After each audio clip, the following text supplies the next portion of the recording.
نحمده ونصلي ونسلم على رسوله الكريم. A sheikh was once asked that why are Muslims around the globe persecuted? We see, no matter what country you take, what continent you take, what part of the world you take, you will see Muslims are in trouble. Muslims are disgraced. Muslims has to migrate, and they are the refugees. So Muslims are persecuted. This is what it is. So he did not say anything from his own point of view. He just recited an ayat, which is the ayat in the first juz which we recited in the Taraweeh tonight. That he said, أَفَتُؤْمِنُونَ بِبَعْضِ الْكِتَابِ وَتَكْفُرُونَ بِبَعْضِ.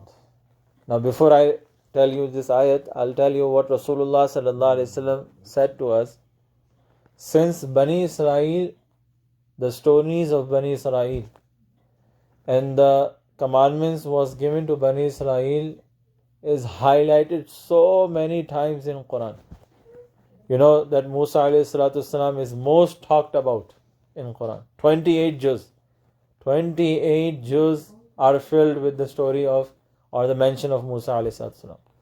Because Rasulullah sallallahu alayhi wasallam, he said, you, my ummat, is going to follow the footsteps of Bani Israel. You know, follow the footsteps means the way they have walked on the path, you will just put the same step on their footsteps. This much you're going to follow them. Until this much that if one of them had gone into the hole finding the snake, finding the animal, you will also go into that hole finding that snake. And if there is an unfortunate, this most corrupt person in Bani Israel who had committed sin with his own mother, my ummat will also do it.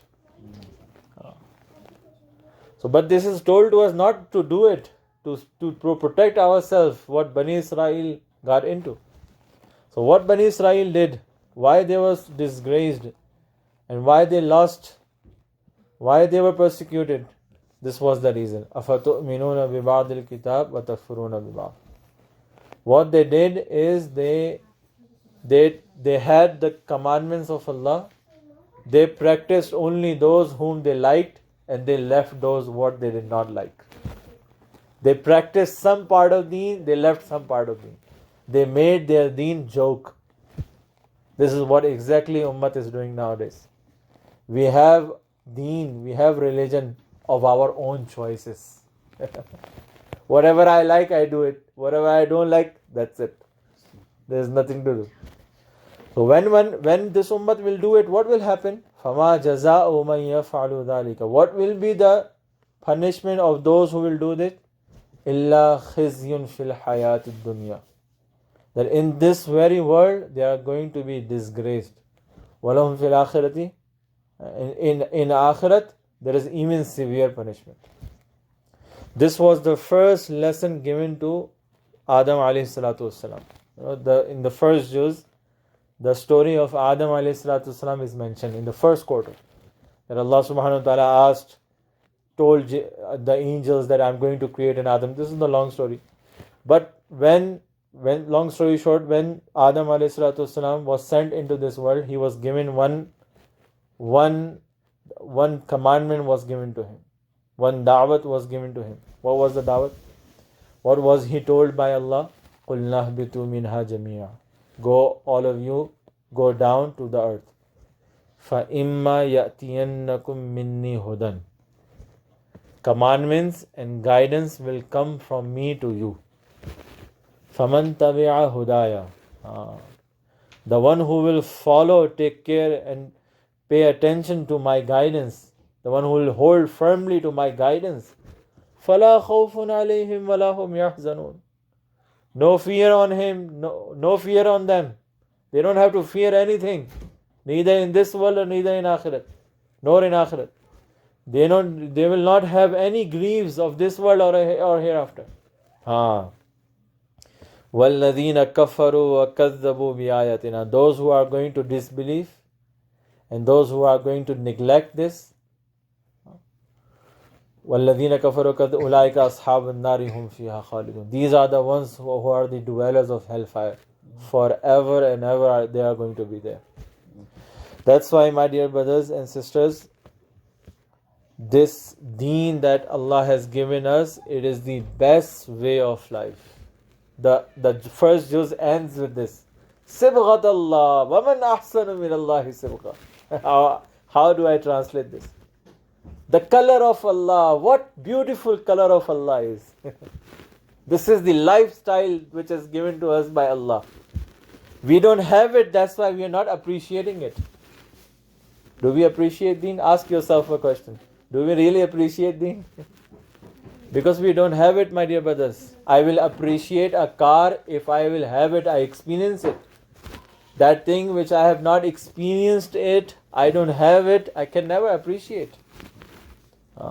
That's why Anbiya alayhimus salatu wassalam, the greatest concern they had for their own family members was this, that they should leave this world in the lifestyle that Allah wants them to be.